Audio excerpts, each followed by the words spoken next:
The International Olympic Committee has the honor of announcing that the 23rd Olympic Winter Games in 2018 are awarded to the city of Pyeongchang.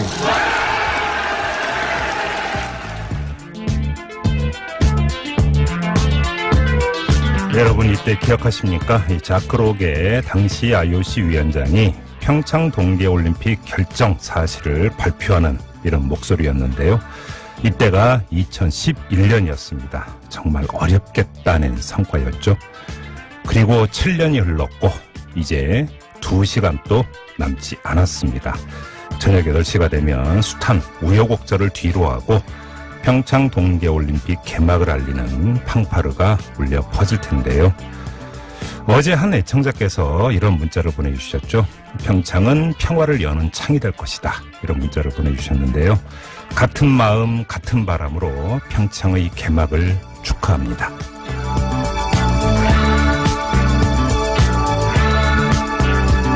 색다른 시선 김종배입니다는 오늘도 우직하게 하루를 정리해드립니다. 지금 바로 시작합니다. 뉴스 따라 읽지 않고 따져 읽습니다. 시사통과 똑기자의 뉴스 해부.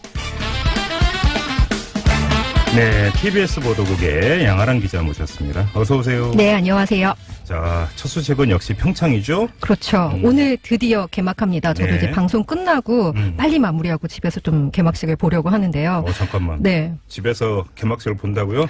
일을 안 하시고? 아니요, 일을 마무리하고 오늘 같은 날 일을 하셔야지. 네. 아무튼 우리 애청자분이 평화를 여는 창 평창 이렇게 이름 지어주셨는데 지금 말씀 물타기 하고 있습니다. 네. 하려고 하고요. 그 개막식 공연 행사 되게 궁금하고 얼마 전에 그 개폐式총감독을 맡으신 우리 송승환 감독님께서 출연하셨잖아요. 인터뷰 그렇게 여쭤보는데도 네. 비밀 엄수. 근데 어쨌든 그 남북 선수단 공동 입장할 때 아리랑을 이렇게 편곡해서 EDM으로. 그렇죠. 우리 지금 진행자께서 집에 가셔가지고 네. 오늘 좀 몸 좀 흔드실 건가요? 네, 한번 인증샷을 찍어서 우리 홈페이지 게시판에 한번 올려보시는 건 어떨까요? 너무 무리한 용어 삭신이 쑤셔요. 네. 아무튼 이렇게 남북 선수단 공동 입장 이 부분도 오늘 좀 관심이 많이 모아지는 것 같습니다. 그렇죠. 네. 그다음에 이제 최고의 하이라이트는 이제 성화 점화. 네. 누가 할 건지 그것도 정말 궁금한데요. 네. 자, 아무튼 궁금한 게 한두 가지가 아닌데 현장 연결해서 개막을 코앞에 두고 있는, 목전에 두고 있는 현장 분위기 한번 알아보도록 하겠습니다. 지금 평창 현지에 TBS 보도국 특별 취재팀이 나가 있는데요. 자, 현장 연결해서 자세한 소식 알아보죠. 김원찬 기자. 네, 평창 올림픽 스타디움 앞에 나와 있습니다. 네. 자, 이제 개회식이 채 2시간도 남지를 않았는데요. 그거 분위기 어때요? 네, 개회식이 진행될 이곳 평창 올림픽 스타디움은 세계 각국에서 온 관람객들과 취재진 등으로 매우 붐비고 있습니다. 네. 일반 관람객 입장은 오후 4시부터였는데요. 일찌감치 줄을 서서 기다리는 관람객들도 눈에 띄었습니다. 네. 개막 시간이 가까우면서 입장하려는 관람객들의 줄은 점점 더 길어지고 있는데요. 손에는 응원도구와 깃발을 들고 한껏 들뜬 관람객들의 표정에서 고조된 올림픽의 열기를 느낄 수 있습니다. 경찰 등 경비 인력은 만일의 사태에 대비해 주변의 교통을 모두 통제하고 삼엄한 경계를 펼치고 있습니다. 개회식은 어떻게 진행이 된다고 하나요? 네, 평창 동계올림픽의 시작을 알리는 개회식은 저녁 8시부터 이곳 평창 올림픽 스타디움에서 진행됩니다. 개회식의 큰 주제는 피스 인 모션, 행동하는 평화인데요. 네. 강원도에 사는 5명의 아이들이 주인공으로 등장해 한편의 겨울 동화를 보여줄 예정입니다. 한국의 전통문화 정신인 조화와 현대문화 특성인 융합을 바탕으로 3천여 명의 출연진이 이야기를 꾸밉니다. 그 이상의 구체적인 내용은 보안 사항이기 때문에 알려지지 않았습니다. 예. 또 개회식에는 문재인 대통령과 토마스 바흐 IOC 위원장을 비롯해 16개 나라 정상급 외빈이 참석할 예정입니다. 역시 하이라이트는 남북한 선수단의 공동 입장 이거 아니겠어요? 네, 그렇습니다. 남북한 선수단은 오늘 개회식에서 한반도기를 들고 함께 입장합니다. 개최국 자격으로 가장 마지막에 입장하게 되는데요.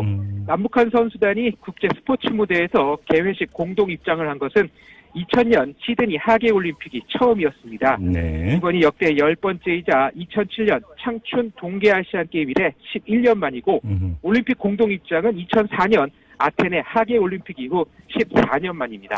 그러게요. 또 하나의 관심사가 날씨인데 지금 그온 날씨 어때요? 네, 평창의 날씨는 맑고 낮 동안 영상의 기온을 보였지만 해가 기울면서 현재는 영하권으로 내려갔습니다. 거기에 바람이 매우 강하게 불고 있어서 상당히 춥고 네. 체감 온도는 영하 7도입니다. 시간이 갈수록 기온은 더 떨어져서 개회식이 진행되는 시간 평창군 대관령면의 기온은 영하 4도 정도가 될 전망인데요. 강한 바람 때문에 체감 온도는 영하 10도 정도까지 내려갈 것으로 예상됩니다. 그동안 추위에 대한 우려가 많아서인지 이곳 개회식장을 찾는 관람객들은 두꺼운 옷과 머플러, 모자 등으로 단단히 대비하고 있는 모습입니다. 개회식 관람객들에게는 방한 대책으로 판초 우유와 모자, 핫팩 등 6종의 방한용품이 지급됩니다. 네, 김훈찬 기자도 옷 단단히 챙겨 입으신 거죠? 네, 그런데 굉장히 춥습니다. 건강관리 잘 하시고요. 네, 고맙습니다. 네, 고맙습니다. 자, 지금까지 평창 현지 김훈찬 기자와 함께 했는데요. 5명의 꼬마들이 겨울 동화를 펼친다. 이것도 궁금해지네. 네. 88 올림픽 때 굴렁쇠 소년 기억하세요? 아, 그럼 알죠. 네. 네. 그때 그 양아랑 기자가 어땠는지를 여쭤보고 싶은데 참겠습니다. 그렇죠. 5명의 아이들이 갑자기 하니까 그 네. 굴렁쇠 소년이 생각나서. 네, 굴렁쇠 소년. 이제 그 굴렁쇠 소년이 벌써 이제 중년으로 접어들고 있을 텐데. 그러네요. 그렇게 되는 거겠죠. 네. 근데 지금 날씨가 굉장히 추운데 우리가 추우면 할 때 그 입김 나오는 거 있잖아요. 네. 약간 그런 느낌이 듭니다. 김훈찬 기자 목소리에서. 아, 현지에서는 그런 게 전해지는 아니, 거죠? 안 들리셨나요? 제가 둔해가지고. 알겠습니다. 자, 네. 뉴스 계속 이어가죠. 네, 아무튼 오늘 그 남북 선수단 때 좀 입장할 때 몸 좀 흔드시기 바라고요. 네네. 네, 북한 고위급 대표단도 이제 평창 동계올림픽 맞춰서 오늘 오후에 인천공항에 전용기를 타고 네네. 도착했습니다. 네. 대표단에는 북한 헌법상 국가 수반이죠. 김영남 최고인민회의 상임위원장, 그리고 이제 김정은 북한 노동당 위원장의 여동생, 김여정 당 중앙위원회 제1부부장이 포함이 됐고요. 네네. 또 최희 국가체육지도위원장, 리성권 조국 평화통일위원장 등이 이제 포함이 됐습니다. 역시 근데 최고의 관심 인물은 누가 뭐라 해도 김여정 제1부부장 아니겠어요? 그렇죠. 사실 이제 국가 수반이 김영남 상임위원장이지만 네. 뭐 아무튼 실세 2위 김여정 부부장으로 지금 계속 알려지고 있잖아요. 네네. 대표적인 장면이 이제 실세라고 볼 수 있는 장면이 있었거든요. 네네네. 조명균 이제 통일부 장관과 영접하는 자리에서 김영남 위원장이 그 김여정 부부장이 영접 장소로 들어오지 않으니까 이제 김여정이 올 때까지 기다렸고요. 그래요? 네. 자리에 앉으려고 할 때도 오늘 이 장면 뉴스에서 많이 보셨을 텐데 먼저 앉으시라고 이제 권했습니다. 네. 김여정이 이제 다시 먼저 앉으시라고 권하긴 했지만 말입니다. 저도 영상으로 봤어요. 네. 그 장면. 네. 그리고 이제 에스컬레이터를 타고 이제 내려오는 장면이 있었는데요. 김영남 위원장 둘러싸고 있는 경호 인력보다 네. 김여정 부부장 주변의 경호 인력이 더 많고 좀 삼엄했던 것으로 보였거든요. 네네. 네, 아무튼 실세임을 보여주는 장면들이 오늘 좀 꽤 많이 보였고요. 북한 대표단은 모레까지 머무릅니다. 네. 내일은 이제 문재인 대통령과 오찬을 함께 하고요. 내일 오찬 자리에서 김여정 부부장이 문 대통령을 올해 평양으로 초대할 가능성이 크다. 이런 이제 CNN 보도도 나왔는데요. 네. 청와대는 김여정 부부장이 오빠 김정은의 친서나 구두 메시지를 들고 올지 어떤 내용일지 먼저 파악해봐야 한다. 이런 입장입니다. 그리고 내일 그 문재인 대통령이 이제 이 고위급 대표단하고 오찬을 할 계획이잖아요. 네. 여기서 이제 어떤 이야기가 오갈지 이게 참 초미의 관심사입니다. 자, 그리고 카카오톡으로 배 나온 남자님이 개회식을 8시부터 하는 이유가 있나요? 이렇게 질문을 주셨는데 아마 이게 지금 주간 방송사가 미국의 MBC인가? MBC죠. 네. 아마 또 이제 그 시차 때문에 네. 맞추기 위한 것으로 저는 그렇게 알고 있는데요. 조금만 추위를 좀 참을 필요는 있을 것 같습니다. 자, 다음 소식으로 가죠. 네, 오늘 평창 동계올림픽 외에는 북한 외에도 미국, 중국, 일본 이렇게 정상급 인사들도 옵니다. 물론 세계 네네. 각국의 다른 정상급 인사들도 많이 왔는데요. 일단 우리 주변국을 봤을 때 네. 러시아를 제외하고 과거 북핵 6자 회담국이 이제 한 자리에 모이게 되는 건데요. 네. 관심을 모으고 있는 게 일단 북한, 미국 간의 접촉이 이루어질지 여부입니다. 지금 리셉전 진행되고 있는데, 네, 그죠? 여기서 그렇죠. 어떻게 되는지 이것도 좀 더 봐야 될 것 같고요. 예, 그리고 일단 형식적으로 인사는 사실 할 수는 있겠지만 그렇죠. 이런 형식적인 만남을 넘어서서 의미 있는 북미 대화로 연결될 수 있을지 네. 이것도 이제 좀 지켜봐야 할 것 같고요. 미국에서는 어제 마이크 펜스 부통령이 방한을 했습니다. 네. 문 대통령이 펜스 부통령에게 북미 대화에 호응해 줄 것을 요구한 것으로 전해졌는데요. 네. 펜스 부통령의 오늘 이제 좀 행보를 보면요. 탈북자를 면담하고 천안함 기념관을 이렇게 방문하는 등 북한을 압박하는 행보를 계속 이어갔습니다. 네네. 인권 문제에 대해서 계속 비판을 하기도 하고요. 네. 또 중국에서는 한 송현정 중국 정치국 상무위원이 방한을 했고 네. 일본에서는 아베 신조 일본 총리가 왔습니다. 아베 신조 총리가 문재인 대통령과 정상회담을 했죠. 네, 정상회담에서 이제 문 대통령이 양국이 마음이 통하는 진정한 친구가 되길 진정으로 바란다. 네. 이렇게 말을 하면서도 네. 역사를 직시하면서 미래지향적인 협력을 추진하고자 한다. 이렇게 말을 했고요. 네. 아베 총리는 북한 문제에 대해서 한국, 미국과 협력 관계를 재확인하고 또 한국과의 관계를 위해서도 솔직하게 의견을 나눴으면 한다. 이렇게 말했습니다. 네. 그런데 이제 아베 총리가 오늘 출국하기 전에 기자들과 만난 자리에서 문 대통령과의 회담에서 한일 위안부 합의를 성실히 이행해야 한다는 입장을 명확하게 전달하겠다. 이렇게 밝혔다고 하네요. 이것 말고 하나 더 있던데 어제 네. 북한예술단이 공연을 하면서 그 독도는 내조국 네. 이 노래 가사 한 대목을 가지고 일본이 막 반발했다면서요. 네, 그러니까요. 오늘 좋은 날이라 웬만하면 평화롭게 가고 싶은데요. 이 방송도 진짜 욕 나와요 진짜로. 평화를 여는 창, 평창. 독도는 네. 우리 땅이지 그럼 너희 땅이냐? 이렇게 이건 괜찮은 거죠? 아이, 그럼요. 좀 조용히 계셔라라는 말을 꼭 좀 전하고 싶어요. 네. 네, 우리 오늘 좋은 날이에요. 네. 네. 자, 평창 이야기는 7시 6분부터 시작되는 3부에서 또 자세히 전해드릴 거고요. 일반 뉴스 몇 가지 좀 전해주시죠. 네, 송영무 국방부 장관이 5.18 민주화 운동 과정에서 이제 역사에 큰 아픔을 남긴 것에 대해서 국민과 또 광주 시민들에게 위로와 사과를 드린다 이렇게 밝혔습니다. 네네. 그제 이제 5.18 특별조사위원회 조사 결과에 따라서 오늘 네. 사과문을 발표한 거죠. 네. 5.18 당시 계엄군이 헬기에서 광주 시민들에게 사격을 했고 또 뭐 육군, 해군, 공군이 합동으로 진압 작전을 벌이려 했던 정황이 확인됐다고 이제 조사 결과가 나왔고요. 그랬죠. 이번 조사 결과를 발표한 것을 계기로 이제 군이 더 이상 정치에 개입하거나 정치에 이용당하는 일이 없도록 법적 제도적 조치를 갖추겠다 이렇게 말을 했습니다. 진상이 정확히 다 끝까지 규명이 돼야 되는데요. 그러면 네. 좀 특별법이 좀 제정이 됐으면 좋겠습니다. 자, 네. 다음 소식은요.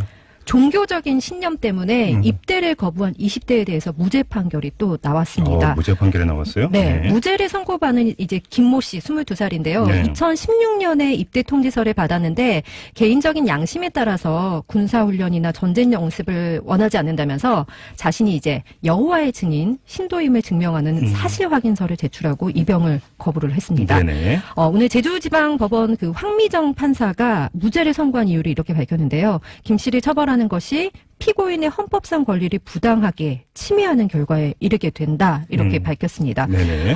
제주에서 이제 그동안 입영 거부에 대한 4번의 판결이 있었는데요. 3번은 무죄가 선고됐고요. 1번은 이제 유죄가 선고가 네네네. 됐습니다. 네. 제주뿐만 아니라 다른 지역에서도 1, 2심에서는 무죄 판결이 나온 적이 있는데 대법원에서는 종교적인 이유로 병역 거부를 허용한 적이 없습니다. 바로 이것 때문에 좀 빨리 이건 좀 사회적 공론에 붙여서 합의가 도출이 돼야 돼요. 네. 어떤 사람은 무죄 판결 받고 어떤 사람은 또 유죄 판결 받아서 복역을 하고. 그렇죠. 이게 뭐 기준이 좀 뭐 이렇게 되니까 여러 가지 문제가 있는 것 아니겠습니까? 네. 사회적 합의가 좀 빨리 도출이 됐으면 좋겠고요. 자, 한 소식만 더 전해주시죠. 네, 중고교 신입생에게 무료로 교복을 지원하려던 성남시와 용인시의 무상교복 지원 사업이 이제 차질 없이 진행될 수가 있게 됐습니다. 해결이 됐어요? 네, 이게 논란이 많이 됐었잖아요. 네. 정부가 지방자치단체가 독자적으로 기획한 복지 사업을 최대한 존중하기로 했기 때문입니다. 네네. 정부 사회보장위원회가 오늘 이낙연 국무총리 주재로 회의를 열고요. 중고등학교 신입생 전체에게 교복을 무상으로 지원하는 내용의 최종 조정안을 결정을 했습니다. 네. 예, 많이 반가워하시는 분들 있으실 것 같은데요. 이제 다만 이렇게 되면은 뭐 복지 너무 뭐랄까 포퓰리즘으로 가는 거 아니냐 이런 우려가 있어서 네. 지자체의 자율성을 최대한 보장하되 중앙정부 사업과 중복되거나 주민들에게 이제 과도한 재정 부담을 초래하는 것에 대해서는 뭐 협의 조정 제도를 통해서 적절하게 대응하겠다 이렇게 밝혔습니다. 알겠습니다. 뉴스웨브 여기까지 진행하고요. 얼른 가셔서 개막식 보시고. 네, 인증샷 꼭 찍어주세요. 개막식 때 봐요. 네. 텔레파시로라도 만나죠. 수고하셨어요. 네.